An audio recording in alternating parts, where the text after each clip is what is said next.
Hello and welcome. And why the Palestinian cause is never solved. I was not into the Palestinian issue at all. I know that this is unusual for an Arab like me, but I really wasn't interested. Egypt has peace treaty with Israel, so I really didn't see why would I be interested in the Palestinian issue. About a year ago, when 7th of October happened, and I was doing my normal Arabic videos on my Arabic channel, I found people attacking me in the comments, accusing me that I'm heartless and I'm so cruel and other accusations. And the reason was that how is it possible that I didn't make a video about the Palestinian cause? The pressure was so intense, but of course I still didn't submit to the pressure. But over the year, and because it took a long time, and it was all over social media and all that, I took a look to see what is this fight about and what is the problem and why this Palestinian cause is never solved. It's now almost going to be about 100 years. Like, this is the longest war ever, or problem, because we have in the Arabic culture something called al-Basus war, which was a fight over a camel. Okay, and that was like the longest war. It took 40 years, but the Israeli-Palestinian problem is now, I don't know, 70 and counting. So why is it no one can solve this issue? So after I took a look, I found that there are actually few problems. One problem is not calling things by their names. So when you lose a war, you don't say that you lost. You say that you had a setback. Okay, this we had in Egypt in 1976 or 67, when Nasser lost the war. He didn't say that he lost, he said that it was a setback. And till now in Egypt, we call it a setback, the setback of 1967, okay? So when you don't call a defeat, and you call it a setback, or you call it a win, okay? And all the media say that you won, or that you just had a setback and all that.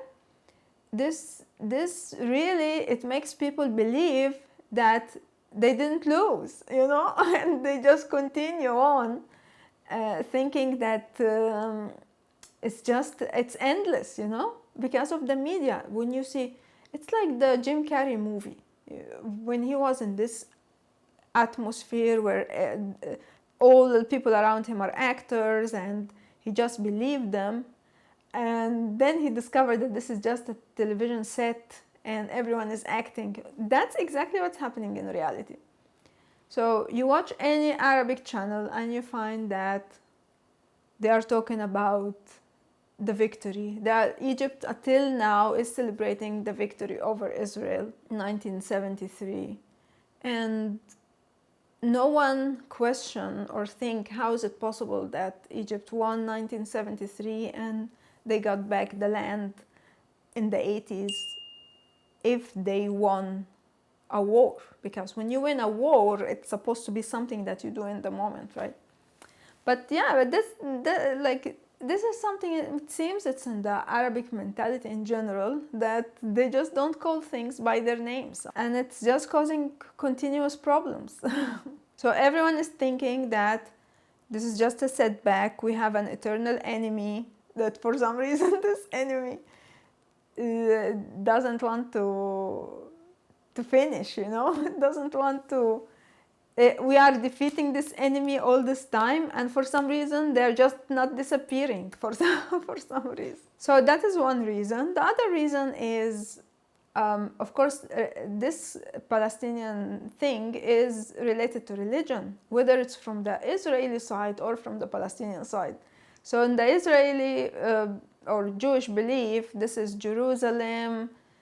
We need to get the land back, or something in the Jewish belief. And at the same time, in the Muslim side, this is the Aqsa Mosque, and this is a Muslim land, and there is this thing in Islam where the land has a religion, and just like no one can leave Islam, also the land that becomes a Muslim can't become not a Muslim, okay? This is not, it's not possible. And people till this moment, they grieve for Andalusia, which is now Spain, and they're just wishing for the time they will get Spain back, okay? So you have this religious factor, and each one, you watch the Israeli side, you watch the Arabic side, and they are all both talking about a holy war, okay, and a holy land, and I don't see it as a holy, like if I look a neutral look to this land, I would call it the cursed land, okay, because of the amount of people who died and from both sides on this land, you know. Another reason why this issue is not solved is because the Palestinians never had a leader who would be as smart, as out of the box, as someone who can see the big picture, like Sadat, for example, in Egypt. Someone who would value his people living a peaceful life than just going into war for the sake of the land or for the sake of whatever. And this never happened. All the Palestinian leaders, and there are not many of them, they don't care sacrificing the people, and they don't have this mentality. Like really, Sadat, not only that he did something that was surprising to the people around him, you know, he was like, he needed to be so courageous. He needed to also do 6th of October, you know, I like, yeah, they celebrate in Egypt 6th of October as the victory of Egypt, but for me it is more than a victory. It is someone who did something to just be able to have a successful negotiations, you know, like he used the war to do a successful peaceful negotiations. And to make all those tactics, it's just Palestinians never had a leader who can do all those things, and I'm not sure if they will have at certain point. In Africa, for example, there was Rwanda. They had a big massacre. 1 million people were slaughtered and thrown in the river Nile until the Nile became red, and that was in the 90s. And now you see Rwanda is the jewel of Africa. The world had many issues that even worse than the Palestinian-Israeli conflict, and people were able to get out of it. But why this is not happening for the Palestinian cause? So you have this religious sensitivity issue. You have this lacking of the Palestinian side have.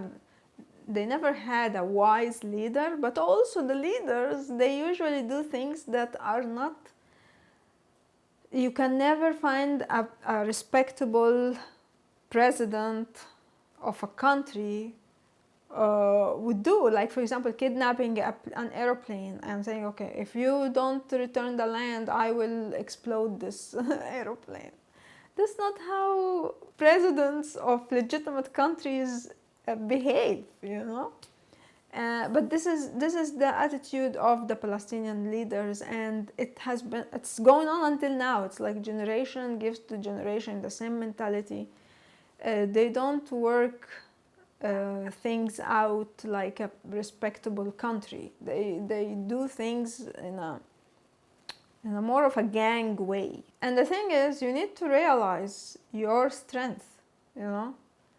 For example, Japan was hit by the Hiroshima-Nagasaki bomb, atomic bomb, and they never went after America trying to revenge. Hungary, they were the Austro-Hungarian Empire. They had a lot of land, and they lost all the land. They're never dreaming of getting those lands back, you know. It's just they move on. Now we have other challenges, we have different life, we have different borders, and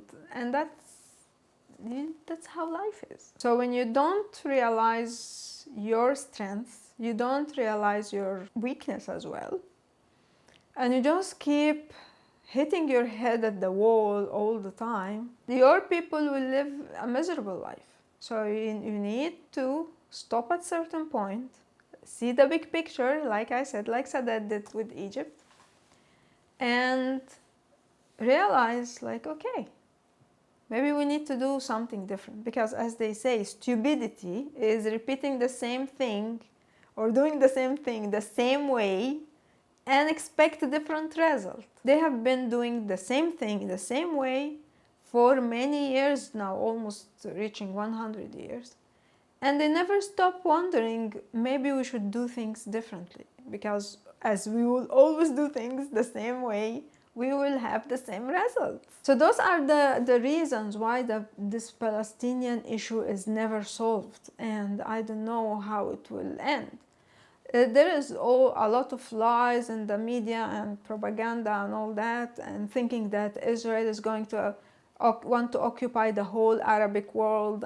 That's not true. I mean, if they wanted to occupy the whole Arabic world, why would they return Sinai to Egypt, you know? But when you take every little thing and say, oh, look, Israel moved the border 2 centimeters, then it means that they want to occupy the whole Arabic world. They're just trying to defend themselves and live in peace. This is what I saw. This is my unique view of the matter that I just looked at in the last year. I think if this issue need to be solved, whether Palestinians would have a unique leader because they are weaker, so that's why they need to do something. I wouldn't ask Israel to do something because Israel is the powerful one, okay? And it's not like, actually, when I watch Israeli channels now, I see that it's actually a very small country, you know. It's very small and they have a lot of challenges and issues, and if it wasn't for the faith, I don't think that they would glue and stick together. The faith and the traumatic history. That is what Israel is based on. But they are clever enough to make deals so that they can stand up for what they want. Okay? And when you look at the Palestinians, they don't have such skills. So you need to admit what is your weakness, what is your strength, and work based on this. Like, know yourself. That's so important. So tell me, what do you think? Why the Palestinian issue is not solved yet?